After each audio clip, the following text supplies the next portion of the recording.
So Dino, a lot of people will be wondering what we are doing involving ourselves with Scotland at MIPIM.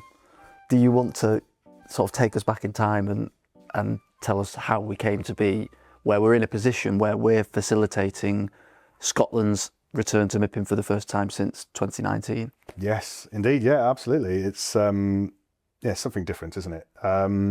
We started this journey probably some 6 months ago, 7 months ago.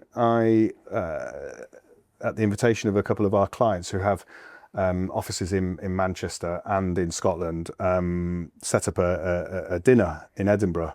And I came up and hosted my clients with some of their contacts and stakeholders and just talked about what MIPIM could be for Scotland, for the private sector and the public sector, and what was missing and why they weren't there. And we just talked about it over a good long evening, and it snowballed from there, really. Those clients knew and had been involved in our Place North offering and knew what could be done and wanted to see whether it was possible for Scotland. It seems crazy that they haven't been for such a long time.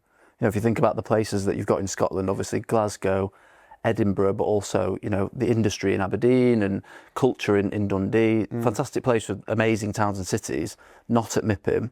It is good to have them back, isn't it? It's brilliant. It's genuinely very exciting for everybody involved. You know, there's been some key drivers for this, key companies, MLA, PMP, Civic, Robertson, who obviously wanted to take this forward and were happy to spend time and effort doing so.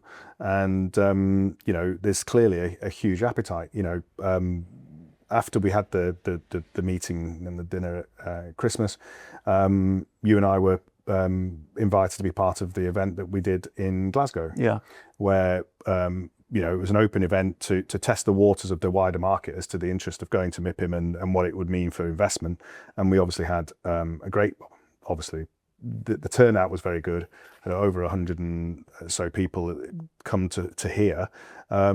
The leader of Glasgow was on the panel. I was on the panel. It was, drum, and it was a really good, open, honest conversation about what could be done, what's been done in the past that maybe worked, didn't work, and really an open environment to try and take it forward, which I think then lit the touch paper, which has led us to where we are now. Yeah, no, that was a fantastic event. I chaired that panel, and there was kind of an overwhelming sense that something needs to be done and someone needs to grasp the nettle and do something about it.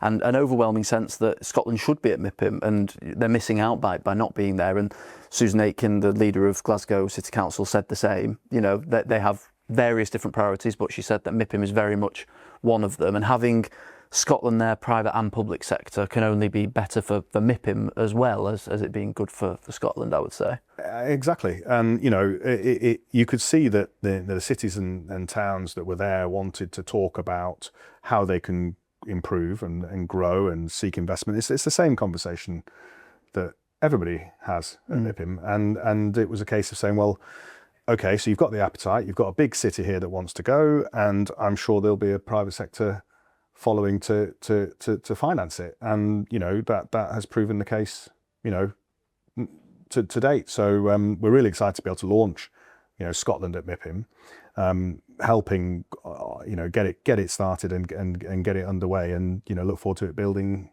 in the run up to March. Absolutely. So how do you envisage it looking once we're there? Because people who went to MIPIM last year will be familiar with the Place North stand, how that looks, where it is, familiar with the sort of stuff that we do on the UK stage and the other events that we do. How does Scotland fit into that for us? Yeah, absolutely. Because obviously the elephant in the room is that we don't publish a newspaper, a news title in Scotland. So we will be facilitating a lot of the actual delivery in Cannes. To date, that includes UK stage sessions, which from our North of England offering, we know very effective as a UK focus point. So it's going to be in the UK hub. There'll be sessions, a couple of sessions at least, on various topics affecting Scottish investment and development. There'll be a reception, a dedicated Scotland reception, which we'll be managing alongside our founding sponsors. So it's important to mention these founding sponsors because they're the ones that have driven the whole conversation and you know, funding the launch really. So special shout out for Hazel Pearson at MLA and Stuart Rutherford at PMP. Along with Civic engineers and Robertson, but then you know that took momentum and now it's grown, hasn't it? Yeah. It has grown since those early conversations around Christmas time, and then in May, we're really pleased to welcome Brodies and Saffrey, Drum recently, and OOBE. So already a really strong and growing Scottish delegation of private sector companies. We're hoping to build on that and get some towns and cities involved as well. How can people who are watching this video and learning about Scotland at MIPIM for the first time get involved? Yeah, well, there's a number of ways. Chiefly, there's a dedicated website to all the activity in the build-up to Scotland at MIPIM in March, which you can visit. There's also a LinkedIn page which will have constant updates from the market and from the founding partners and others, and there'll be a media pack which has all of the ways in which you can buy into it and become a partner yourself. As part of coming with the place delegation, the Scotland at MIPIM delegation, you will receive a heavily discounted MIPIM ticket, and you can buy more through us, which is something that's a real added value to people, makes MIPIM more affordable and more accessible, which is a big part of the mission of what we're doing generally at MIPIM. I think that will help bring more people from Scotland to access the show, access the activity that we're doing, and learn really and support the delegation. Yeah, that's what it's all about, isn't it? You've got to be, we've said this for years, you've got to be in the show. You know, it's not enough to just turn up to Cannes and hope that something happens.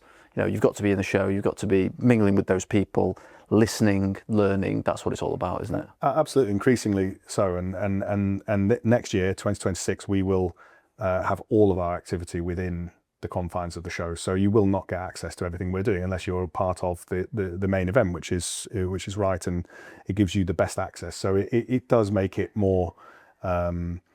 It does make it more exclusive and more professional, and I think that's a good thing. There's an excitement, you can hear it in when you speak to some of the towns and cities, and certainly the private sector. They want investment, they want to do business, they want cross opportunities, and absolutely there's loads of good things going on. So let's shine a light on them, let's take them to the global stage and see how much investment we can garner and business we can create. Fantastic.